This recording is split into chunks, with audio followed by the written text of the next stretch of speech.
On a snow-deep Christmas Eve, the wind howled across the Montana plains like a lonely wolf. And inside the small log cabin, standing against the storm, rancher Luke Maddox paced with the restless nerves of a man who had waited too long for something he wasn't sure he deserved. He had ordered a mail order, right after years of silence, heartache, and solitude had finally driven him to admit that a ranch wasn't a home unless there was laughter in it, warmth in it, someone to share the sunrise with. He had written honestly in his letter, "I am not a rich man, but I am steady. I will work, I will protect, and I will cherish."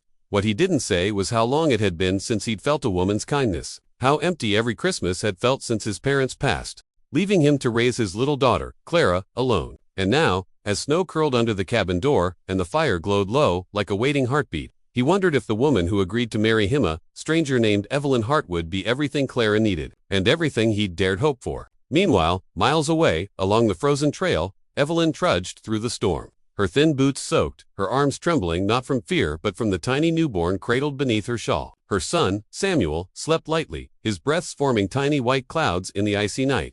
She had not expected to give birth on the journey from Kansas, nor had she expected to arrive at her new husband's home with the shameful truth tucked against her chest. The child was not Luke's. Her fiancé's back home had abandoned her the moment he learned she was pregnant, leaving her alone, disgraced, and with no choice but to accept the only offer of security life had handed her. Luke's proposal through ink and paper. She had written back quickly, promising loyalty, care, and companionship, but she had not told him about the baby. She feared that if she revealed the truth, even a good man would turn his back, and she and her child would be left with nothing but the cold. The stagecoach had delivered her as far as the crossroads, the driver too afraid of the blizzard to continue, so she walked the last mile alone. Snowflakes clung to her lashes like frozen tears, and her heart thudded painfully each time she imagined Luke's shock, his disappointment, his rejection. By the time she reached the warmly lit doorway of the cabin, her breath quivered in the air and her fingers were numb, but she lifted her hand and knocked anyway, softly, as if asking permission to exist. Inside, Clara's head snapped up. "Papa, someone's here," she squealed, and before Luke could stop her, the little girl ran to the door and pulled it open just enough for a gust of snow to sweep inside. Luke strode over and swung it wide and froze. There, illuminated by the firelight spilling into the night, stood Evelyn in her tattered traveling dress, her hair tangled from the storm, her veil half holding a baby so small he looked like a whisper of life.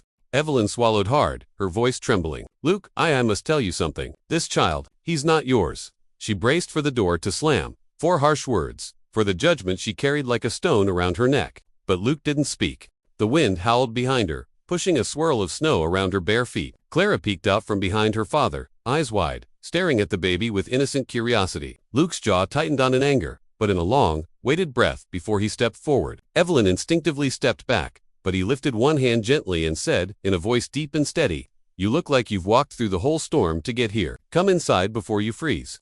The warmth of his tone broke whatever fragile restraint she had left, and tears spilled down Evelyn's cheeks as she nodded, stepping inside, clutching Samuel close. Clara rushed forward, tiny boots clacking on the wooden floor. "Papa, it's a baby," she exclaimed, reaching out one small hand toward the bundle. Luke knelt beside her. "Ask first, sweetheart," he murmured, then looked up at Evelyn. "May she?" Evelyn blinked in disbelief. "Why is—" "Of course."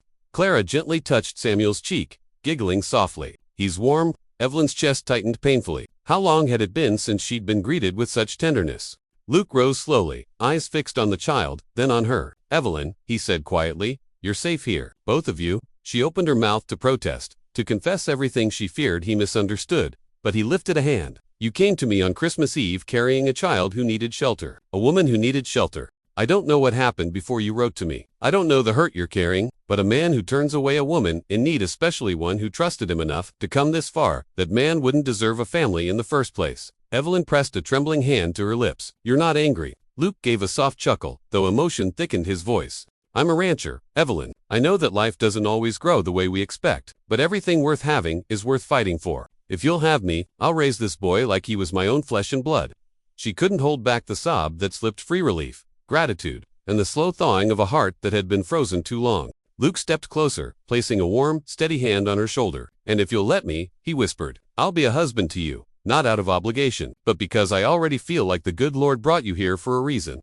Clara wrapped her arms around Evelyn's skirt as if sealing the promise. "Mama," she said, simply trying out the word, tasting it like something sweet.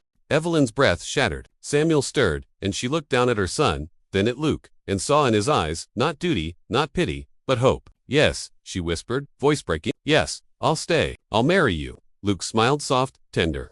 The kind of smile a lonely man gives when he realizes he has been given a second chance at life, and he gently took the baby into his arms, cradling him with surprising steadiness. Snow continued to fall outside, but inside the cabin, warmth bloomed, filling every corner with the promise of a new beginning. Evelyn closed the door behind them, shutting out the storm for good.